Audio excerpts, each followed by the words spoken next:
Hi, welcome to Mind Your Business. I hope you're well. So, before I get into what we are having a conversation about today, come closer. Have you heard of Fab Hub Ashanti yet? Have you stayed at Fab Hub Ashanti yet? Do you know Fab Hub Ashanti?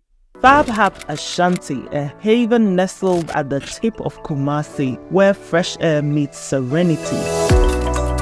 Fab Hub Ashanti is a residential learning and event space perfect for your corporate training, staff retreat, group hangouts, and wedding receptions. With 4 rooms and 15 beds, you and your group can sleep comfortably. What makes us special? Fab Hub Ashanti is not just a space, it's a commitment. By choosing us, you support community projects empowering women and youth. Join us at Fab Hub Ashanti off Aful Junction, Abuabukesi, Kumasi. Fab Hub Ashanti, here we grow. So today on Mind Your Business, I have the opportunity to once again interview someone, and today's woman, oh my God. She is Amdiya Abdul Latiff. She's a menstrual health advocate, an eco-feminist, and a social innovator with over 7 years experience championing gender equity and community development in underserved areas in Ghana. She is currently the founding director of EcoMe Africa and Ruby's Rule Girls EMS, 2 social impact-driven organizations working to fix the menstrual health and waste challenges in Ghana. Passionate about keeping girls in school, Amdiya has researched, designed, and developed a groundbreaking product, Eco Period, which is an innovative, high-quality, eco-friendly, usable sanitary pad that is empowering women and girls with healthy, dignity, and opportunities to reach their full potential in ways that protects the environment. Amdiya is the 2023 Mandela Washington Fellow, and her other recognitions include Female-Led Green Business 2022 Award recipient, YALI, that's Young African Leaders Initiative, Sustainability Excellence, and Community Engagement Award winner, among others. Ladies and gentlemen, please relax, get yourself a cuppa, and enjoy this episode of Mind Your Business. Hi, I am Alma Duncan, founder of the Fabulous Woman Network. Before 2015, I was that broke girl who was stuck in her own limiting belief of not enoughness. Marianne Williamson's words, "You are a child of God," woke me up. And then I sought help to work on myself. I still invest heavily in my personal development, and so much has changed for me in the most incredible ways. My burning desire is to see an Africa in which women are empowered to thrive and impact people.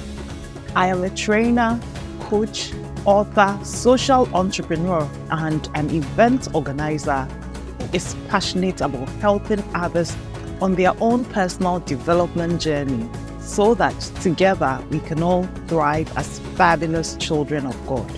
Mind Your Business is our weekly podcast which is free on YouTube. Here we share enriching content to help us all thrive as fabulous children of God.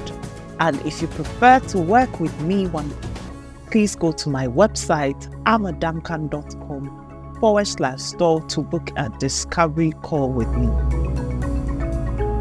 Lady Amdiya, it is such a pleasure to finally get you on Mind Your Business. Thank you so much for making the time. And it just so happens that you happen to be my first interview for the whole of 2023. I just realized that I haven't interviewed anyone. So thank you for opening the door so that more people will, come onto the show. So before we start, let me just congratulate you on being a fellow, on the Mandela Washington Fellowship. You are one of the latest in town. Congratulations. And can you just briefly share with us how the experience was like for you? Hiya, Madam Khan. Thank you so much for having me. In fact, you have inspired a lot of us to actually go on to Mandela Washington Fellowship. And I'll just use three words for the experience. It's been inspiring, it's been empowering, and it's been impactful. The experience has just been phenomenal. And then I'll encourage every woman out there to work hard towards, being part of it, experiencing this life-changing um moments. Yeah. To God be all the glory. And of course, you worked really hard to get there. So well done to you as well. Now, I mean, I've been following you ever since we got connected a few years ago, and I'm always so inspired by your work and your resilience. You keep pushing, you keep marketing, you keep putting yourself out there. Like that is just beautiful to watch you. And as a social innovator, as I look at you, I'm thinking, how like were you prepared for this as a child? I'm curious to know about your childhood. How was, or what were some of the experiences that have led you to be the ginormous, amazingly beautiful, bold woman that you are today? Thank you for using those words. In fact, I couldn't even imagine they coming from you because a lot of us, as I mentioned earlier. So, my childhood, as you mentioned, I don't know, but I think our childhood experiences and struggles and yeah, actually, lead us to this way. So, basically, my childhood was not that like on a silver platter, even though my father was very rich, I would say rich, but I grew up in a polygamous home with three mothers and 13 siblings. So you can imagine. So I was the least favorite. I was the least favorite, and I was a woman, a girl. So you can imagine, ladies had less privilege compared to males. Yeah, in our home, because they got to, ride the cars, follow our daddy to work, and we were sent to Arabic school, so it was just this light bulb moment my mommy had, and she just took us to an international school. She just took me and my brother, my younger brother, and I am the eighth. So imagine all of us were in Arabic school, and all of a sudden she just said, "No, I'm taking my daughter to an international school." So that was just a life-changing moment for me. So I always ask her, how did you do it? What came into your mind to just decide to take me to an expensive international school? So that was how it all started for me, because she told me that she had always wanted to go to school, but due to gender norms and inequality, she never had the opportunity to go to school. So she wanted to divert every resources just to make sure she gives me the best of education. And that was what happened. So I had to, struggle my way through as a girl. In fact, there was a time my father asked, like most in our community, where girls' education was seen as a wasted investment. Of course, she will end up in the kitchen. So my father didn't really acknowledge education, especially girls' education. So it had to, in fact, take my teacher to come and talk to my dad. In fact, to threaten him that if he doesn't allow me to go to school, he'll report him. So that was when I had the leeway and the full support from my mother to invest a lot in my education and take me to one of the best schools too. And then I also made sure I learned so hard. I spent a lot of my time on KNUST campus. That was where I was born, by the way, KNUST Hospital. So I was inspired by the students, the lecturers, children who always inspire me. I see them looking so nice, well composed, looking so, elite. I was like, oh my gosh, I need to also study hard. I think if I study hard, I'll someday also become this elite, educated, and well-informed woman. So, in fact, I took my studies very seriously, and then I didn't want to end up in a child marriage. So I just had to work my way out just to make sure that I set pace for others to also follow in my community. So that was what happened for me. I studied and became the first female, in fact, amongst my 13 siblings. In fact, the first child to continue to secondary school and the only female graduate amongst my, and the very few, my extended family, in fact. So this is something that is, I've made my mommy proud. I've made the community, the family proud, the community, just so that now people see the importance of girls' education. My daddy saw me first time on TV and he was like, "Is that my daughter?" He was like, "Yeah." My mommy was like, "You see how education is so important?" And he was like, "Wow." Yeah, so basically that's how we changed the trajectory. From that, I realized my siblings were now being put in school, and that and even the whole community. And I think now the Zongo community is seeing the importance of girls' education, and it's been there, but it's just that sometimes it has to take someone to break the glass ceiling in the family so that others will follow suit. Basically, that was what happened. Yeah. Wow. And God used you to break that glass ceiling, you and other women, like yourself in that community. God bless you. God bless you for, I can imagine that it was not easy when everyone else was doing something, but you always carrying your books and trying to be prepared. I can imagine the sort of criticisms and all. And I don't even want to go there. I am interested in after university. I believe you went to do your national service, and through those experiences, if you can share how that led to you to what you do today, creating those recycled, reusable sanitary towels. Exactly. So after KNUST, I've always been a tech girl. So I was posted to this rural community in Nebehi, and I was like, oh my gosh. So I was a service teacher, and then I was teaching. I was excited about teaching because I love to, teach. I had this I love to talk. When you leave me to talk, I would talk the whole day.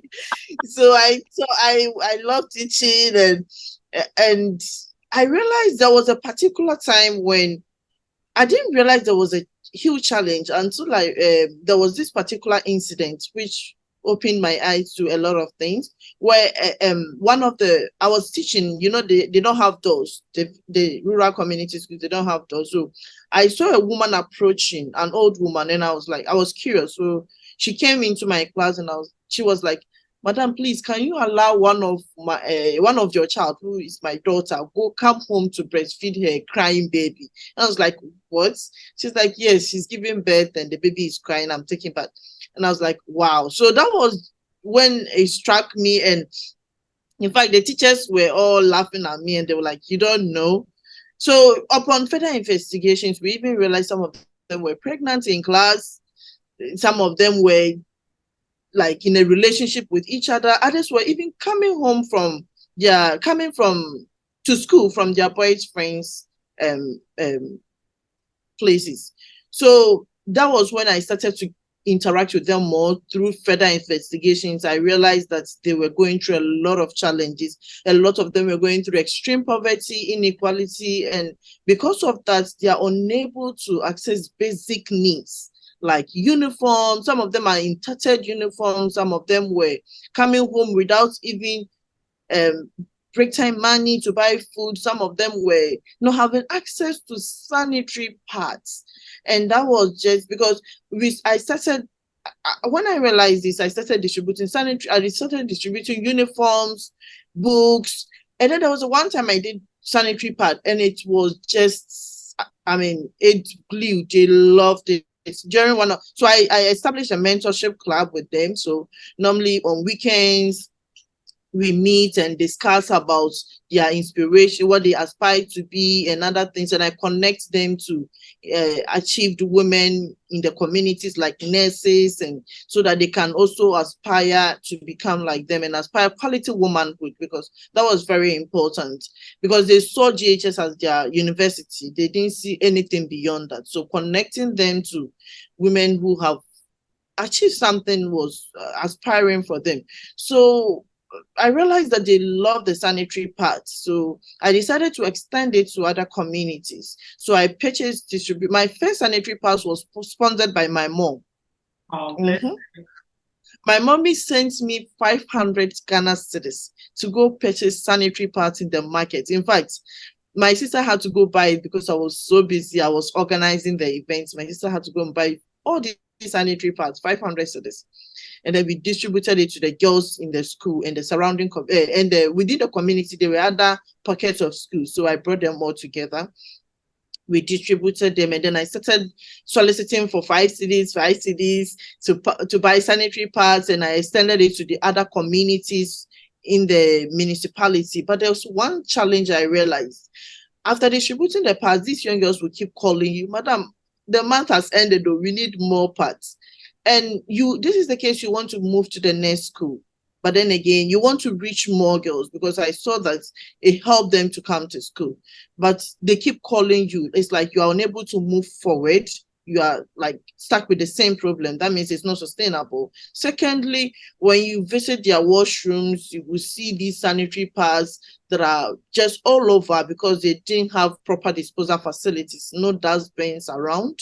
Yeah, so these were all challenges that got me thinking deeper. So I realized, why not think of a sustainable solution? So I was doing a lot of research, and then I realized, wow, there's actually a reusable sanitary pad. So the sustainable solutions were the reusable sanitary pad and menstrual cup. And I was like, that was the first time I researched about menstrual cup. I was like, what? You insert a cup? So it was all I was very skeptical at the beginning because I was like, reusable, who does reusable now? But I was surprised to actually realize that this is very popular. The world is moving to the sustainable solution. So the world is fast adopting it. Yet Ghana knew nothing about it. When I realized that even in the Western world, women are actually opting for reusables, I was surprised. And when I realized that the eastern part of Africa is in fact way ahead of us in terms of reusables, that was when I was like, oh, okay, so this is workable and can be replicable in Ghana. So in fact, my first sanitary pads, I put together local materials. I brought sachet rubber. I wanted a waterproof layer. I was like, come on. So I went through internet. I did a lot of research, and I realized, okay, sachet rubber can prevent leakage, right? It won't allow water. So why not use it? So that was my first sanitary pad I made. In fact, I made it myself. I used a needle. So I tried it. I used my own needle to hand sew, and it worked perfectly. When I wore it, it didn't leak. It didn't leak. I was like, oh my gosh, this worked. So I went out in the community and I saw one seamstress who was very friendly. I approached her and I gave her my idea. I was like, this is what I want to do. I want to put 3 materials together and see how it comes out. They were all fascinated about the idea and they helped me to produce. In fact, she didn't take money. So she is actually my chief sewist in my production facility now. She's called Dora. So she works with me now. So that was my first sanitary pad I made, I was interviewed on Joy Prime by Kojo Yangsen, and she helped me to produce those sanitary pads, and then I distributed it to the girls. They loved it. So basically, this is how it all started, and then moving forward through proposal writing and a lot of activism, creating awareness, promoting the product. We got support to actually implement, like redesign, redevelop, and research to produce using the human-centered design approach. I worked with the young girls in the communities. I worked with their mothers. I worked with eco-conscious women.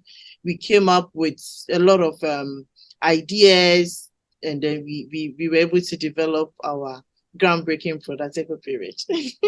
Wow, that's amazing. You know, as you are speaking, I'm thinking, wow, the power of a national service girl.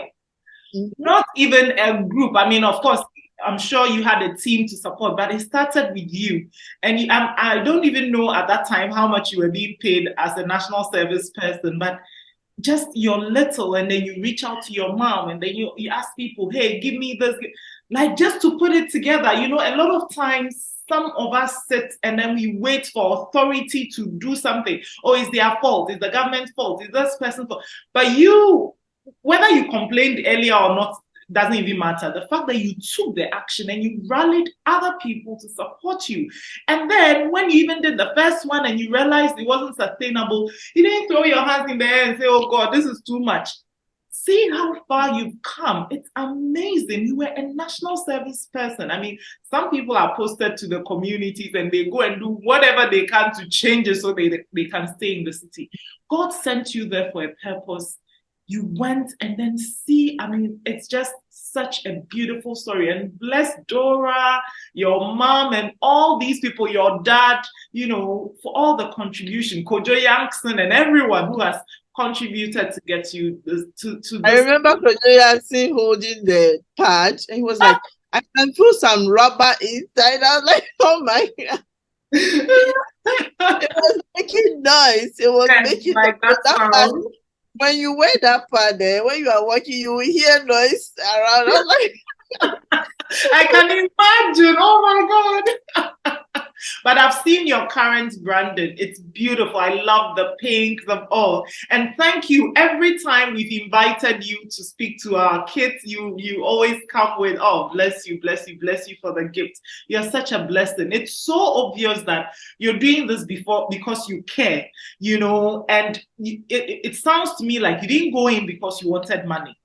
But at this point, it is what you do. This is your full-time work, or at least one of the key works that you do, and you're trying to create impact, but you also need money, right? Recently, I was just thinking to myself, all the important things I'm currently focused on are focused on impact and not the money. And I'm thinking, so what am I thinking? That where will I get the money to do this? You know, sometimes we forget that we need the fuel to keep moving. And I'm curious to know your experiences as a social entrepreneur in Ghana. How are you navigating the whole, okay, I need to make impact, but I need income? How is it like for you? Duncan, it was not easy. I don't know how to emphasize this because it was so difficult. It was so difficult. In fact, sourcing the materials, the high quality materials, the finest material that meets the international standard, it's no joke. You need a lot of money to contact. You need, in fact, consultants, high like suppliers. So it was not easy. In fact, I went through a lot of struggles, but partnership is very important. Collaborate. Sometimes we see partnership and collaboration as competition. No, in this world and era, you can't compete. You can't compete. There's enough space for everyone. You carve a niche for yourself, and you stand so unique. No matter how you where you find yourself, even if you're 100, collaborate, but you'll be able to stand tall just with a niche. That was what happened to me. I collaborated. In fact, I worked with an international organization, This for Girls International. So yeah, so they helped me. In fact, that was they were sourcing the material for me because you can't do it yourself. So they were making materials available for me. They were giving us expertise, technical expertise and knowledge. They were connected. So that was how it started for me. So I believe it has to do with okay, so how did I even connect with them? So there was this, yeah. So when I was doing this and distributing it to girls, never always walk the vision. Sometimes you might be very little where you are, but don't be little yourself. Don't be little their dream. Walk the vision. When people see you, whenever you talk, let them see how big the vision is so that they can connect with you on that. That was what happened to me. In fact, as I was doing my little things in my corner, I was invited for a program to speak on on a program where Mubarak Muntaka, the MP for Asawasi, was also invited. He was also a speaker. So I was speaking, he was seated. Imagine, you can't get the opportunity to go and speak like to him, but he came and he was seated listening to me. I was the first speaker or second speaker, so he was waiting to speak, so I was speaking and I talked about the part and he was enthused about it. He couldn't even finish, like wait for me to finish or for the program to end. He was so much interested and he was like, okay, can you produce about 1,000 pieces of the past for me for 5 years? I was like, oh my gosh, I don't even have the right material to produce a lot. I was telling myself. So that was what got me towards, I mean, like push. So that was when I contacted the international organization. I remember Apia was their country director. I contacted her and she was like, oh yeah. So you can imagine, I wasn't looking to produce it myself because I didn't have the capacity, but I reached out to an organization that had the capacity. So she also proposed that, why don't you join our team? We are even actually recruiting enterprises. And I was like, perfect. So I applied. And so that was how I became part of this bigger organization. And I learned a lot. And then they also built me up and they connected us a lot. So that was how it started for me. And then that went down. Life is like this, up and down. So they also, like, there was a time things were not very active. And in fact, for 2 weeks, I was weeping in my room because they closed down and I was doing some work with them. In fact, Sandra, one of their country director, I was given a bigger role. So I was speaking, I was like a communications and advocacy person for them. Yes. And then all of a sudden, 1 week into the role, it's closed down. Imagine. So I wasn't working again, nothing. And just these 2 weeks, I use the 2 weeks to research. Whenever I take my kids to school, I have 4 kids, imagine. And yeah, so whenever I take them to school, they will ask me, Mommy, aren't you going to work? Aren't you going to work? So whenever they go to school, I will take my laptop and I will start doing a lot of research. So that was when I did research, and then I had this application. I will mention them all the time. Recycle Lab Ghana, Ibrahim and Alasan. Oh, Ibrahim and Alasan. I went through their incubation program and they sent me an application that was way above my level. So I didn't even want to apply. And Alasan kept pushing me, Amdiya, apply for this. And I was like, will you help me complete it? He was like, you apply. So I spent these 2 weeks as an unemployed woman who didn't know what to do and was so lost and depressed, frustrated. Sometimes I get angry at myself. And I used these 2 weeks to apply for this program. And Amadanka, that was just a light bulb. Like, that was just it for me. I got selected and I won the grant. That was what I was able to use to establish my business. That was just it for me. Yeah. So when you find yourself in the lowest moment, like at the lowest bottom, know that it's God has a special plan for you. If I was working, imagine if I was on TV speaking, I wouldn't have had the time to research and bring out like a winning application. So that was it. You just reminded me for my affirmation for this morning. Let me just read it. I wrote, all things are working together for my good and God's glory.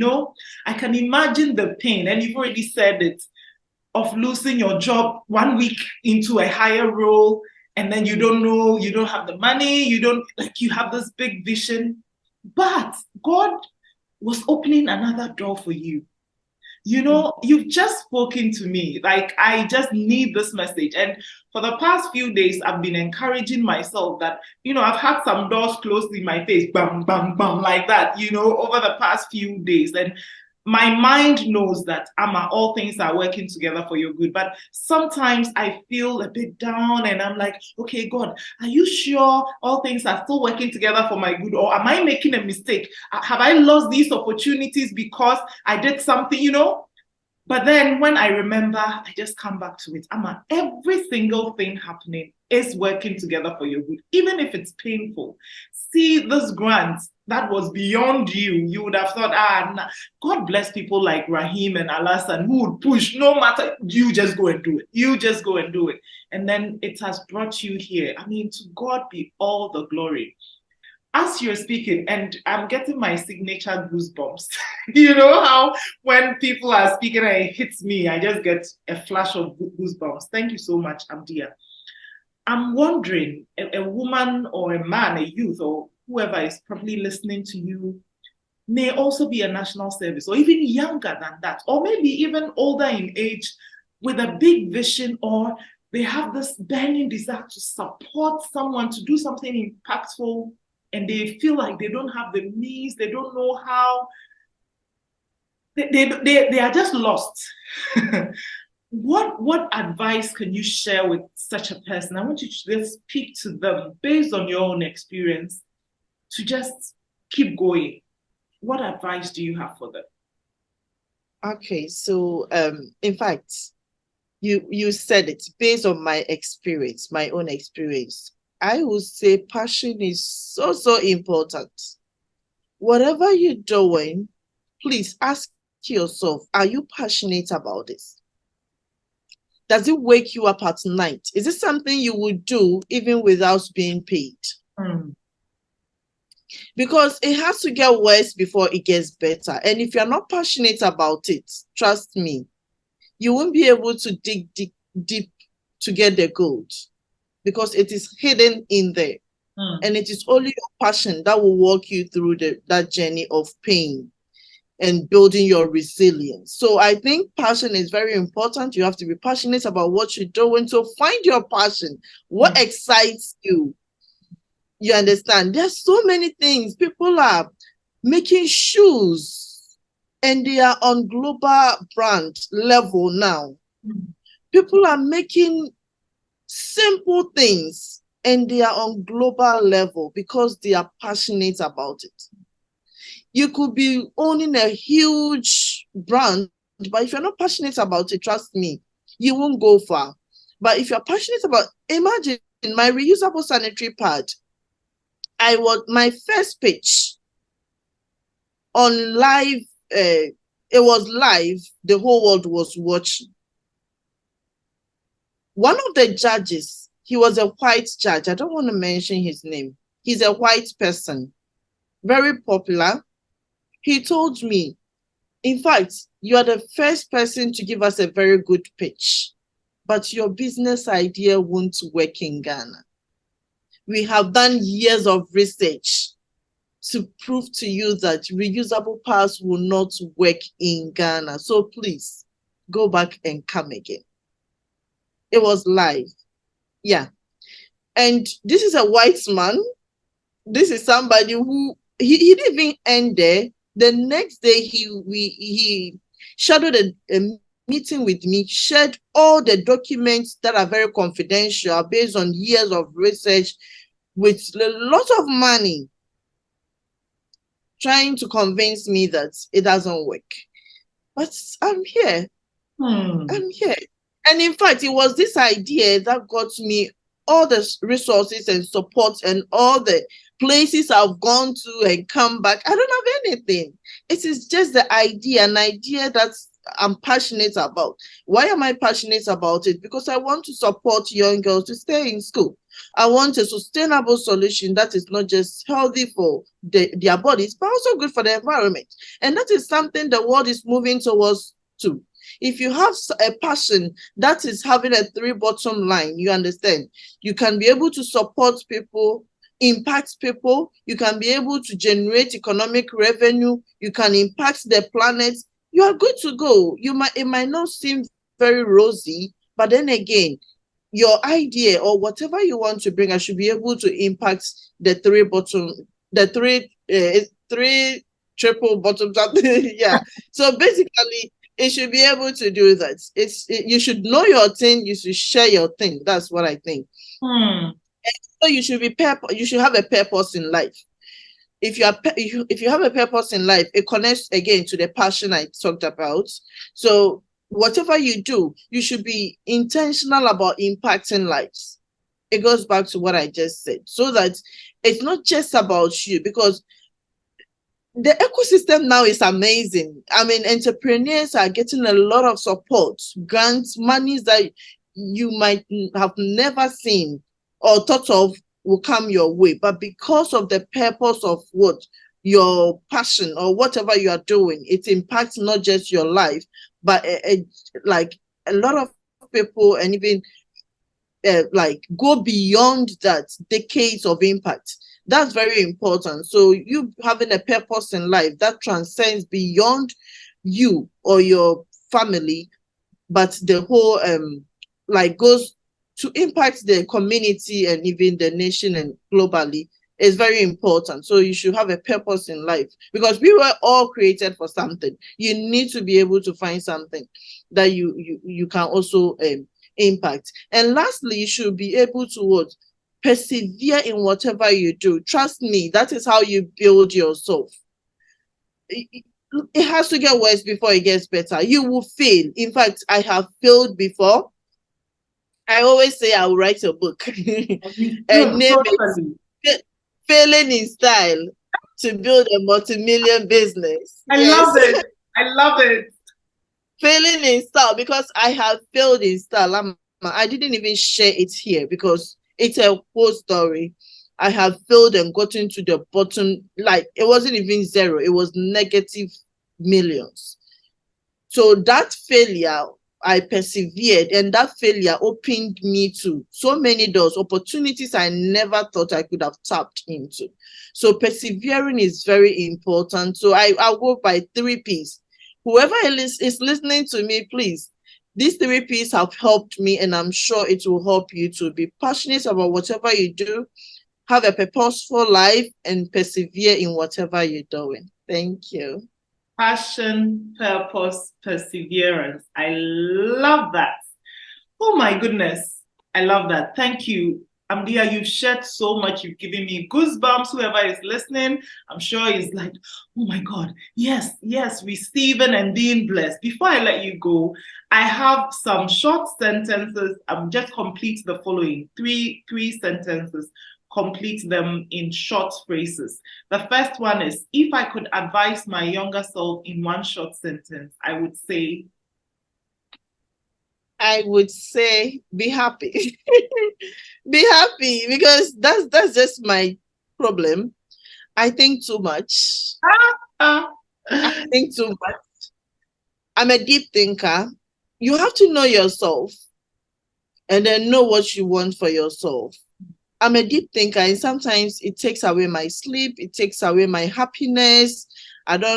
So these days I've tried so hard to be writing down things that maybe when I achieve, I'll kind of like pause and say, you've achieved this. So inhale and then be happy. Just sleep for today.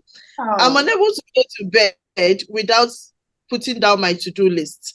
I am too much of a deep thinker. I allow little things to, if I don't complete a task, I'm unable to sleep. So happiness is very important. Be happy, but know yourself. Some people are over happy, like happy people. They are too overexcited. And when I see people like that, I wonder where they are from. Why are you always excited about everything? Sometimes you have to be, something should bother you so that you find a solution to. That's how I'm like, maybe that's how my system is.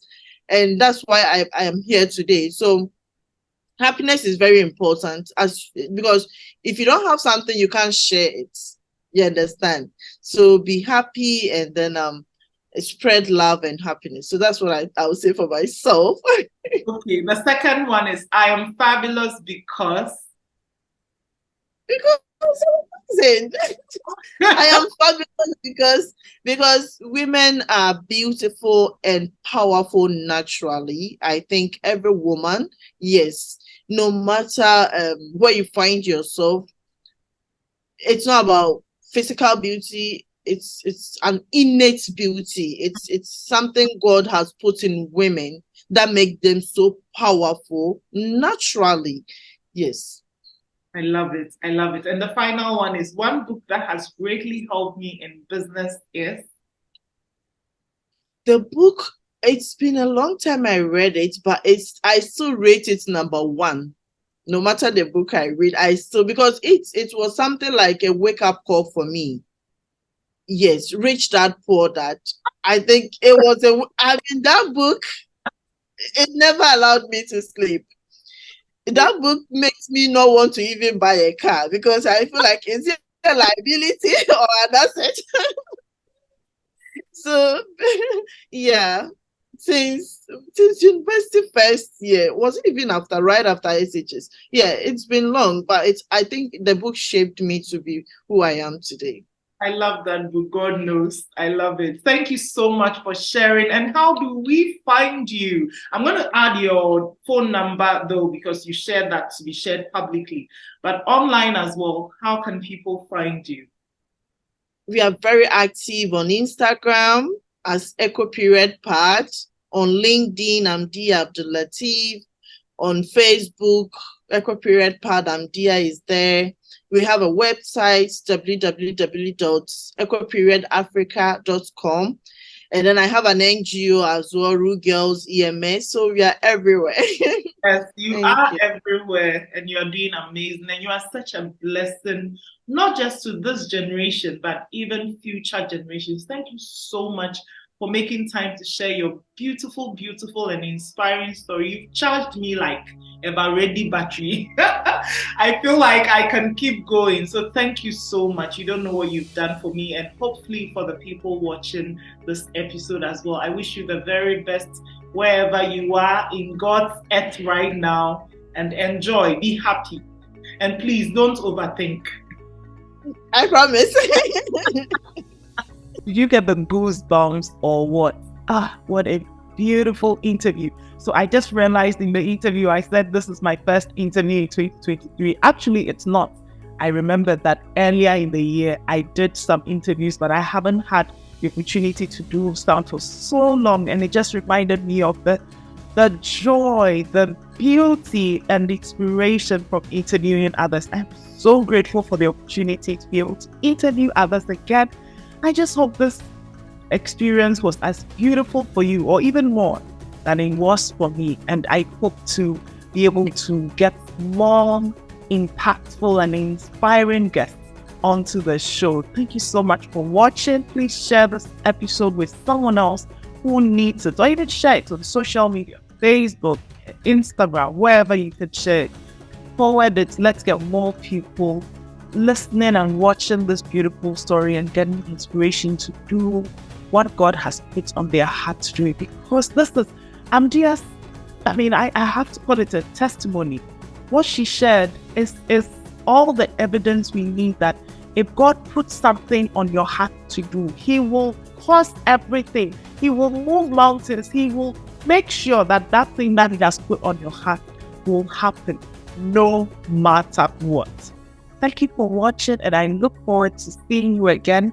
Well, I don't see you, but I sort of imagine you watching on the next episode of Mind Your Business. Toodles. Bye. Mind Your Business is one of our free resources available on YouTube. And if you prefer to work with me one-on-one as your coach, as a consultant, or as a trainer, it starts with a discovery call. Head to amadankan.com/store to book a discovery call with me.